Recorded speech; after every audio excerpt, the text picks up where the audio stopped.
मला अत्यंत अभिमानाने सांगायचं आहे, नुकतंच माननीय मुख्यमंत्र्यांनी देहू आणि आळंदी येथे एक दौरा केला होता आणि त्या ठिकाणी देहू आणि आळंदी येथे त्या ठिकाणी आल्यानंतर आषाढीच्या निमित्तानं त्या ठिकाणी एका मंदिरात जायचं होतं आणि अमोलजी मंदिरात त्या ठिकाणी आम्ही सगळेजण चालत गेलो. त्या ठिकाणी देवेंद्रजी पुढे चालत होते, आम्ही त्या पावसात भिजत चालत होतो आणि येताना एक तरुण मुलगा तुकाराम महाराजांचं दर्शन घेऊन आल्यानंतर अचानकपणे मुख्यमंत्री समोर आल्यानंतर त्यांनी साष्टांग त्या ठिकाणी दंडवत घातला लांबूनच. मी थांबून त्याला विचारलं की तू तुकाराम महाराजांचं या ठिकाणी दर्शन घ्यायला आलाय आणि तुझ्या चेहऱ्यावर वेगळेच भाव आहेत. तो म्हणले मला अपेक्षित नव्हतं माननीय मुख्यमंत्र्यांचं या ठिकाणी दर्शन होईल, मीही त्यांना मोठा भाऊ समजतो म्हणून मी साष्टांग त्या ठिकाणी दंडवत केला. मी म्हटलं का दंडवत केला?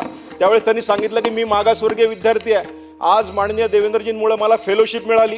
एवढंच नाही तर माझी बहीण घरात आहे, ती अपंग आहे, तिला लाडकी बहिणी योजनेतनं तिला त्या ठिकाणी दर महिन्याला रक्कम मिळतात. माझे वडील शेतकरी, माझ्या वडिलांच्या अकाउंटला थेट अनुदान मिळतं आणि हे फक्त देवाभाऊंमुळेच होतंय आणि म्हणून तो मी साष्टांग दंडवत घातला. खरं तर त्यावेळेस माझे डोळ्यात पाणी आलं की मी ज्यांच्या नेतृत्वात काम करतोय त्यांचाही मला सार्थ अभिमान आहे.